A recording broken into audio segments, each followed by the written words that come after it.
that bird that people singing? Yes. I just realised I was listening to that. Come up in there. Why did they keep us away?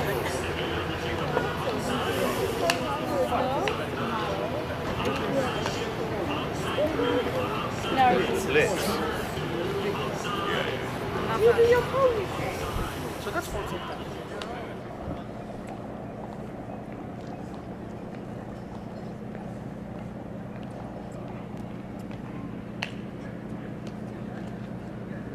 Ladies and gentlemen, welcome to the saluting battery, positioned on top of the St. Peter and St. Paul Bastion, the largest and tallest defensive works in the whole of Valletta, giving you the most commanding view out over the Grand Harbour.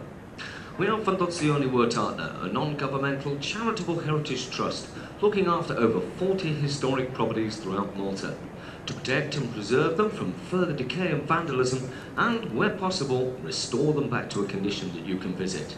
And since 2004, with the assistance of the Maltese Tourist Authority and the Bank of Valletta, we've reinstated and carried out the noonday firing ceremony just as it was always done throughout the 19th century and into the early 20th.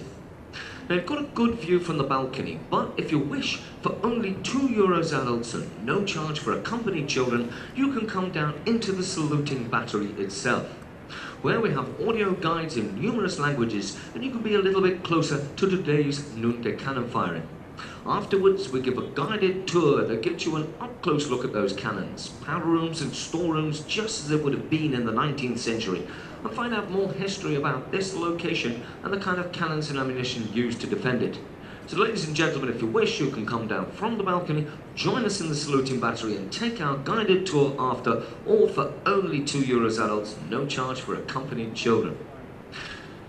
And we also have several other heritage sites that are open in the area for you to visit, including the Lascaris war rooms. Now, these are deep underneath this bastion, so they're already under your feet as you stand. And it's the secret operations centre where the British ran the defence of Malta and the Allies planned and executed the invasion of Sicily in 1943. And it's restored just as you had found it in the course of World War II, with all the technology and systems back in place to be seen and explained. But the Lascaris War Rooms is currently rated on TripAdvisor as the second highest acclaimed visitor attraction in Valletta, so it's highly recommended and is one not to miss. Now you can get there if, when you're leaving these gardens, you take the stairs down the sides of the bastion, and there you'll find tourist signs telling you how to find it. Over in Vittoriosa, we have the Malta at War Museum. This is a large underground catacomb that served as an air raid shelter for hundreds of civilians in World War II, but now houses our extensive collection of artifacts, uniforms, weapons and militaria, and shows newsreel footage of what life was like in that siege. Over in Calcara, on the number 3 bus route, is Fort Ranella. Now, this is our largest Victorian site and contains our biggest of cannons, the Armstrong 100-ton gun, the biggest muzzle-loading cannon in the world, which is still there to this day to be seen. But as we have more land at Fort Ranella, we can show you more of our animations. For not only do we like to restore historic properties, we like to bring them to life so you can see how they worked in their time. So at Fort Ranella, every day except Mondays, throughout the afternoon, you get to see displays of artillery firing, horses and cavalry, musketry and soldiers' drill, just as you would in any Victorian fort. But Fort Ranella is currently rated on TripAdvisor as the #1 visitor attraction in the whole of Malta, out of over 200 other things listed there you could see or do. So if you have little time to see everything you could when you're visiting the island, make sure you don't miss out on the highest acclaimed visitor attraction of them all. Leaflets on all of our heritage sites are available from the displays at the top of the stairs to the saluting battery, or if you do come down and join us, we'll have more information in our reception and souvenir shop as well. As an additional seasonal offer, children go free to all of our heritage sites throughout the holiday period up until the Sunday the 5th of January. So ladies and gentlemen, if you wish anything to see and do in Malta, then make sure you don't miss out on our heritage sites with our special offer as well.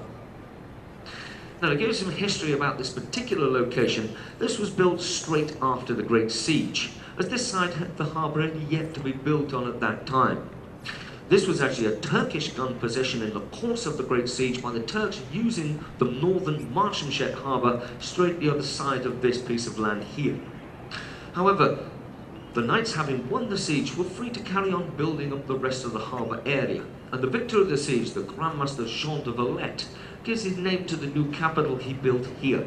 But they also built all the defences then on this side of the harbour, and knowing from bitter experience from the Turks that this place was the best place to position cannon, they built this St. Peter and St. Paul bastion. Now there are many gun positions throughout this bastion, some low down to fire against the hulls of enemy invading ships, or from this vantage point to fire against the mass and rigging of enemy sailing ships. As if you can cripple a sailing ship and stop it from moving, you can board it and capture it, and you've got an extra ship to add to your fleet. However, during the Victorian age, this was a much more peaceful time for Malta, and this place takes on its ceremonial role, which is when it gets its name, the saluting battery. Although the knights had already begun the practice of firing gun salutes in celebration of feast days and holy days, and they would also fire a cannon at sunrise to tell people the city gates were open, and again at sunset that they were being closed with the beginning of nighttime curfew. But the knights used to fire a cannon at noon to tell people that it was time for prayer. Now, just as the British did, we fire gun salutes from this location as well, just when required and requested to do so. And tomorrow morning, if you're an early riser, we have a full gun salute for a cruise liner that has required and requested one. So that will be in the region of about 8 o'clock, give or take the tide and their time.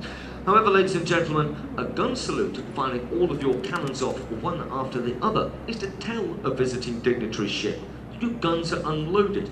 They can see them being emptied in turn before their eyes, so therefore you mean them no harm, and you're welcoming them into harbour. But it's always traditional to salute a ship with an odd number of guns. It's considered an bad omen for them to be saluted by an even number of cannon. Now, of course, a quick count will tell you we have 8 guns forward on the bastion, and that is an even number. But there is a reason for this. If, in the middle of a gun salute, we had a misfire, and one of our cannons fails to go off, then we've always got that spare gun loaded, so that we can finish on the necessary and traditional odd number. But what you're going to see today, however, is the noonday firing ceremony, just as it was carried out from the 1820s through to the 1920s when the telegraph takes over. Now, there's a couple of reasons for firing a cannon at noon, because in the first place, in the tall but tight streets of Valletta, you've got little chance of seeing a clock tower. So in the days before the wristwatch, it gave people a mark of halfway through the day. But more importantly than this, it was an expected service in each and every one of the home ports of the British Empire, because a ship carries on board something called a chronometer, and that tells the ship the time when it's alone out at sea. Now, it needs that time, especially when it crosses time zones, to use along with its charts to plot its course. So for a ship not to get lost at sea, every time it came to rest in harbour, it would want to take the opportunity to see that its clock was still running to the right time. Of course, it needs the harbour to make the announcement of when the right time is, so they can accurise the ship's clocks again. And this was done by firing one cannon out over the harbour at precisely 12 o'clock so that all ships present could hear. Now, originally, time was maintained here by a device from the Royal Navy in Portsmouth called a time ball, and this mechanism was set on the front of the Castile Palace behind you. It's a large brass sphere that rose into the air and then dropped at precisely noon.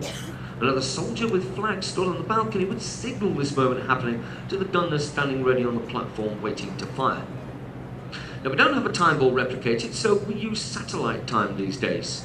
But if you've recently got off a plane and changed your watch and want to make sure it's actually still right, I trust you can do so by us, as we continue to take this as seriously as it was always done. Now, the guns that we're going to be using today are a series of cannons that we've had made in 2011 with EU funding. So these are replica cannon, but all exact copies of an original list of this type that we have in our collection of original cannons in the saluting battery itself. These are what are called a Monk C pattern 32-pounder.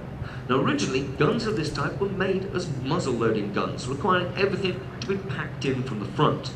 Now, that made them slower to load, require more crew to operate, and not as safe as the later inventions. So when the technology comes around in the middle of the 19th century for breech loading, All guns of this sort were sent back to Woolwich in England to have a conversion done. The back or cascabel cut away, and this brass mechanism you can see fitted to the rear. Now we've got the covers of 2 of our guns and already positioned the charge of gunpowder in its silk bag inside the breech of both of those cannons. Now we load 2, even though we only intend to fire 1. And the reason that we do this is we use authentic Victorian technology here. There are more modern electronic ways of setting off a cannon these days, but we refuse to use them. We do this historically correctly, just as it was always done. So, because we use Victorian technology, it is possible we can have a misfire. And if that happens, having a spare gun loaded means we've got another one to turn to immediately to get the job done. So we have already a plan B. The next phase will be adding the friction tube or fuse, the detonator, to the top of the vent of both of those cannons. And of course waiting then until exactly 12 o'clock comes around. But ladies and gentlemen, until then there is about 5 minutes, so you have a further opportunity to come down and visit this recently restored heritage site, be a little bit closer to our today's cannon firing, and of course afterwards take our guided tour, all for only €2 adults and no charge for accompanied children. So please come from the balcony and join us in the saluting battery for today's noonday firing ceremony. Thank you.